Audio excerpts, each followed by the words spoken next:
दोस्तों नमस्कार, मैं प्रेम बिहारी मीणा गोटा तपजप संगठन का एक छोटा सा कार्यकर्ता आपसे निवेदन करना चाहता हूँ कि आप लोगों को क्या भुगतान नहीं चाहिए? भुगतान चाहिए तो आओ, सहयोग करो, संगठन को मजबूत बनाओ और भुगतान पाओ। अगर ये कोशिश नाकाम रही तो भूल जाओ कि कहीं कंपनियों में हमारा पैसा था, हमको भुगतान लेना है। जो बर्ड्स एक्ट 2019 के तहत 180 दिन में 2 से 3 गुना जो भुगतान का वादा किया भारत सरकार ने, उसको भूल जाओ। अगर चाहिए तो हमसे जुड़ना पड़ेगा और जुड़ना पड़ेगा और इस तपजप संगठन की आवाज़ को बुलंद करना होगा। जब तक तपजप संगठन की आवाज़ में आवाज़ नहीं मिलाओगे, कंधा से कंधा मिला के आप सहयोग नहीं करोगे, जब तक भुगतान की लड़ाई सफल नहीं हो सकती। मदन लाल आज़ाद साहब जो हमारे राष्ट्रीय अध्यक्ष संरक्षक है, वो रात दिन इस कार्यक्रम में लगे हुए हैं और दिल्ली से चलकर हिंदुस्तान के हर कोने में, हर ज़िले में, हर तहसील में अलग जगाया है, एक एक लोगों को जगाया है। और तब संगठन की जो बर्ड्स एक्ट 2019 जो बना है, उसकी पूरी जानकारी हर व्यक्ति को, हर निवेशक को पहुंचाइए और उनकी लड़ाई लड़ रहे हैं।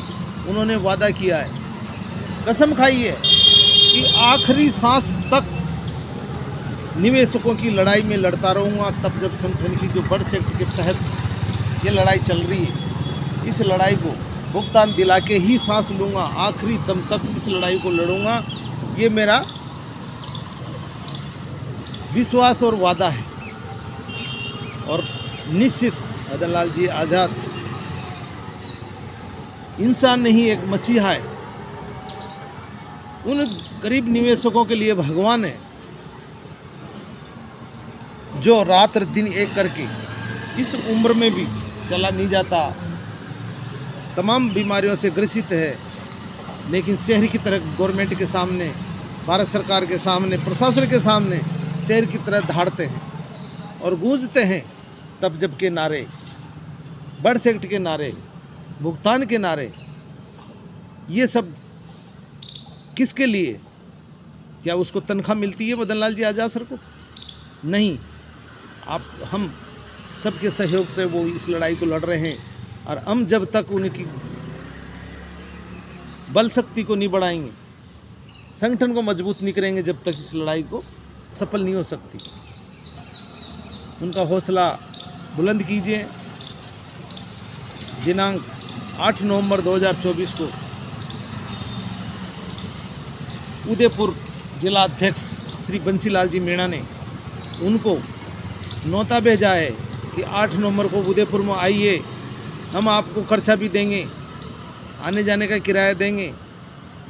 क्योंकि किराया कहाँ से आएगा? किराया आप और हम ही देंगे। क्या कोटा वाले नहीं बुला सकते? कोटा वाले भी बुला सकते हैं, लेकिन संगठन में शक्ति हो और संगठन के लोग इकट्ठे हो, एकजुट हो और संख्या बल हो। संख्या बल नहीं होगी तो मदन लाल जी आज़ाद को बुलाएंगे, उससे भी क्या भुगतान हो जाएगा? नहीं। भुगतान तो तभी होगा जब संख्या बल होगी। आप और हम लोग पुकार करेंगे कि हमारे पास इतने लोग हैं और इतने लोग हमसे जुड़ चुके हैं, आपको आना ही होगा। तो मदन लाल जी निश्चित आएंगे और कोटा की धरती पर भी उनका स्वागत किया जाएगा और तपजप संगठन की लड़ाई लड़ी जाएगी। कोटा वालों को भी पता लग जाता, प्रशासन को, शासन को भी, कि दिल्ली से कोई शेर आया है। तो मेरा एक ही निवेदन है कि ज़्यादा से ज़्यादा संख्या में लोग जुटें, आइए। ऐसा क्या कर दिया हम लोगों ने जो आप लोग अपना भुगतान खुद की लड़ाई भी लड़ने के लिए घर से बाहर नहीं निकलते, जब तक आप पार नहीं निकलोगे, जब तक ये लड़ाई असंभव है। 8 नवंबर को उदयपुर में तब जब संगठन का बहुत भव्य आंदोलनकारियों का, तपजपधारियों का जन सैलाब उमड़ेगा। आप लोग ज़्यादा से ज़्यादा संख्या में उदयपुर पहुँचें और बंसीलाल जी मीणा को धन्यवाद दें कि हम आपके साथ हैं।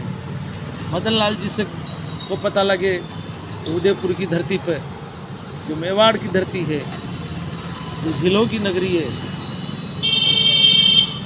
उसमें मदन लाल जी का स्वागत कीजिए। और 15 नवंबर 2024 को चंबल घाटी से, मुरैना चंबल घाटी से, माँ चंबल का किनारे से पवित्र जल लेकर संसद की ओर कूच करेंगे दिल्ली। उसमें ज़्यादा से ज़्यादा संख्या में पहुँचें। तन मन धन सभी से सहयोग करें, ये मेरा निवेदन है। जन सैलाब चंबल घाटी से निकलेगा और संसद तक पहुंचेगा, दिल्ली तक। उस संसद को धोएंगे, उन नेताओं को, सांसदों को धोएंगे जो मैले हैं, गंदे हैं। संसद मैली हो चुकी है, उसको पवित्र करना है और अपना भुगतान का दावा ठोकना है कि करो, नहीं तो हम सत्ता से उखाड़ फेंकेंगे। शासन प्रशासन के